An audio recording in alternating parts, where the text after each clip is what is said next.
Situasi dan kondisi sebelum kedatangan Islam di Indonesia. Sebelum kedatangan Islam pada abad ke-15 dan 16 di wilayah Nusantara, terjadi perubahan sosial yang luar biasa. Perubahan sosial itu terjadi disebabkan oleh persebaran agama Islam beserta sistem politiknya, yang ditandai dengan adanya perubahan keyakinan keagamaan dari masa kejayaan Hindu-Buddha ke masa perkembangan agama Islam. Pada saat bersamaan, bermunculan kerajaan-kerajaan Islam menggantikan posisi kerajaan Hindu-Buddha. Perubahan-perubahan tersebut ditelatar belakangi dengan berbagai faktor, di antaranya yaitu adalah letak geografis, kekayaan masyarakat, perekonomian, pemerintahan dan kesenian, serta sastra. Letak geografis. Indonesia terletak di antara 5 derajat lintang utara sampai 11 derajat lintang selatan dan 95 derajat bujur timur sampai dengan 141 bujur timur. Posisi ini menunjukkan bahwa wilayah ini berada di daerah Khatulistiwa, beriklim tropis dengan curah hujan yang cukup tinggi. Iklim disertai angin musim menyebabkan adanya kemarau dan penghujan dengan waktu yang berbeda-beda pada setiap wilayah. Sebagai wilayah kepulauan dengan posisi sebagai penghubung jalur perdagangan daratan Asia terutama antara Cina dan India, ini menjadikan wilayah ini sebagai wilayah yang strategis dengan jalur perdagangan antar benua, antar bangsa. Hal tersebut berdampak panjang terhadap masa depan sejarah bangsa Indonesia. Ya, untuk selanjutnya itu akan dilanjutkan oleh saya. Yang kedua itu ada keyakinan. Sebelum kedatangan Islam, masyarakat Indonesia sudah menganut agama dan kepercayaan yang berbeda-beda dalam kehidupannya. Agama yang berkembang saat itu adalah agama yang berpusat pada kepercayaan adanya dewa-dewa. Dalam melaksanakan pemujaan terhadap dewa-dewa, dibuat artefak keagamaan berupa bangunan atau relik. Mereka mempertahankan agama asli, yaitu kepercayaan kepada roh-roh yang mendiami benda-benda seperti pohon, batu, sungai, gunung, dan dinamisme, atau kepercayaan bahwa segala sesuatu mempunyai tenaga atau kekuatan yang dapat mempertahankan hidup dan lain-lain.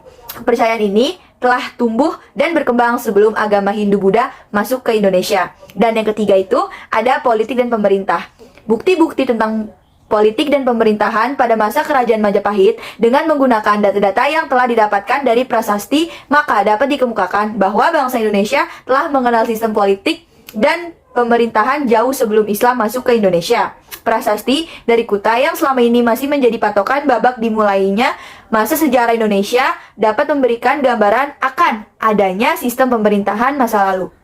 Bukti sejarah yang tertulis dan cukup memadai diantaranya adalah Negara Kartagama. Tulisan ini tidak lagi hanya ditulis berdasarkan pandangan tentang hal-hal yang bersifat mistis serta mitologis, tetapi juga memuat gambaran nyata tentang kondisi sosial budaya, politik, ekonomi kerajaan Majapahit. Setidaknya ini memberikan gambaran yang lebih lengkap tentang politik dan pemerintahan masa menjelang berdaulatnya sebuah pemerintahan bercorak Islam. Yang keempat ada perekonomian dan perindustrian.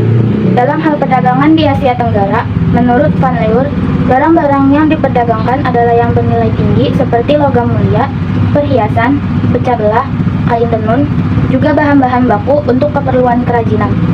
Dari data-data arkeologis berupa sebaran temuan keramik di sepanjang pantai utara Jawa, bahkan sampai pedalaman Pulau Sumatera dan Sulawesi, hubungan dagang wilayah ini dengan Cina telah terjalin sejak abad 9 sampai dengan 10 Masehi. Kehidupan perekonomian di bidang industri cukup berkembang. Industri di sini meliputi industri rumah tangga, kerajinan, dan industri logam.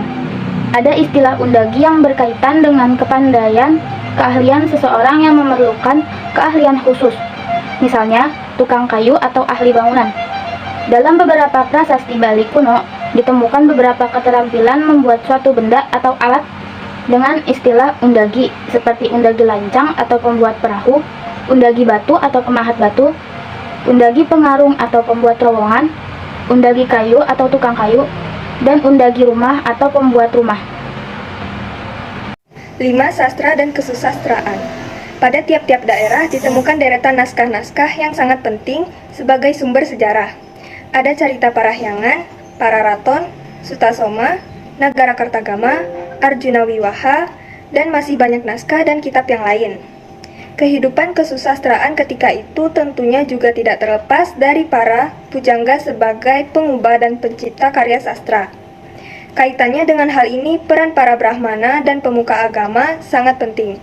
Selain itu juga telah ditemukan adanya jabatan-jabatan yang menunjukkan adanya tokoh penulis seperti cerita Sang Citralekha.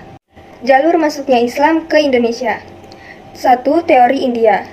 Menurut Pijnapol, orang-orang Arab yang bermazhab Syafi'i yang bermigrasi dan menetap di wilayah India yang membawa Islam ke Nusantara.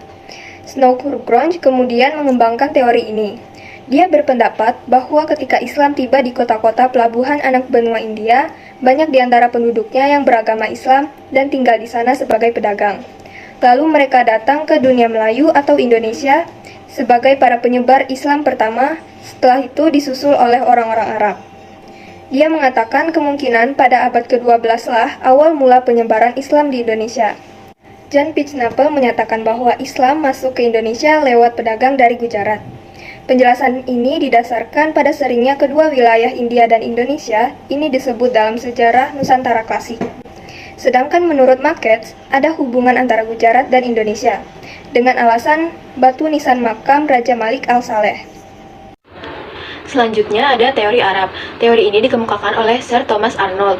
Ia berpandangan bahwa para pedagang Arab telah menyebarkan Islam ketika mereka menguasai perdagangan Barat Timur sejak abad ke-7 dan ke-8 Masehi. Salah satu sejarawan yaitu Profesor Hamka menyatakan bahwa Islam sudah datang ke Indonesia pada abad pertama Hijriah atau abad ke-7 sampai ke-8 Masehi. Langsung dari Arab dengan bukti jalur perdagangan yang ramai dan bersifat internasional.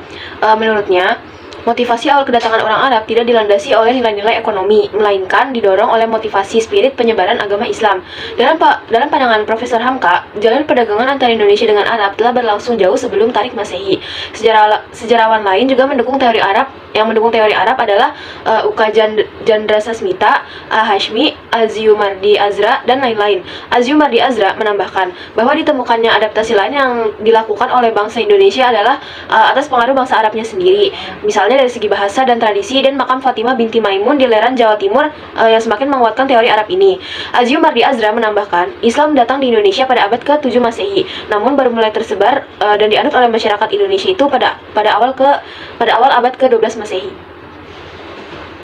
Assalamualaikum warahmatullahi wabarakatuh. Nama saya Feza Kalia dari kelas 12 IPA 2. Kali ini saya akan menjelaskan materi tentang datangnya Islam ke Indonesia melalui teori Cina.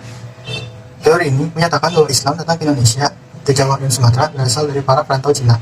Menurut teori ini, orang Cina telah berhubungan dengan masyarakat Indonesia jauh sebelum Islam dikenal di Indonesia. Pada masa Hindu Buddha, etnis Cina atau Tiongkok telah berbaur dengan penduduk Indonesia, terutama melalui kontak dagang. Bahkan ajaran Islam telah sampai di Cina pada abad ke-7 Masehi, masa di mana agama Islam ini baru berkembang.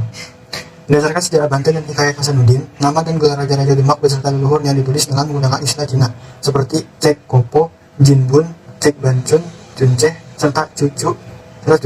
Nama-nama seperti Unggul dan Mucol ditafsirkan merupakan kata lain dari Mongol, sebuah wilayah di utara Cina yang berbatasan dengan Rusia. Pada dasarnya, semua teori memiliki kelebihan dan kelemahan. Tidak ada kebenaran yang mutlak dari landasan teori-teori tersebut. Namun, hal yang sangat penting bahwa Islam tersebar di negeri Indonesia tidak dengan jalan kekerasan, melainkan dakwah dengan hikmah dan nasihat yang baik. Itu saja yang saya sampaikan. Kurang lebihnya mohon maaf. Wassalamualaikum warahmatullahi wabarakatuh. Oke, selanjutnya yang ketiga, teori Persia. Sejarawan bernama Husain Jayaningrat adalah orang yang mengemukakan teori ini. Dalam teori ini dinyatakan bahwa Islam masuk ke Nusantara pada abad ke-13 Masehi di Sumatera yang berpusat di Samudra Pasai. Teori Persia lebih menitik beratkan tinjauannya pada aspek persamaan kebudayaan yang hidup di kalangan masyarakat Islam Indonesia dengan Persia. Bukti-bukti persamaan tersebut diantaranya A. Adanya peringatan 10 Muharram atau Asyura atas meninggalnya Husain cucu Nabi Muhammad SAW. B. Adanya kesamaan konsep ajaran Sufisme yang dianut Syekh Siti Jenar dengan Al-Halaj, seorang sufi besar dari Persia. C. Penggunaan istilah bahasa Iran dalam sistem mengeja huruf Arab untuk tanda-tanda bunyi harokat. Contoh Jabar Fathah, Jar Kasro, Pes Domah. D.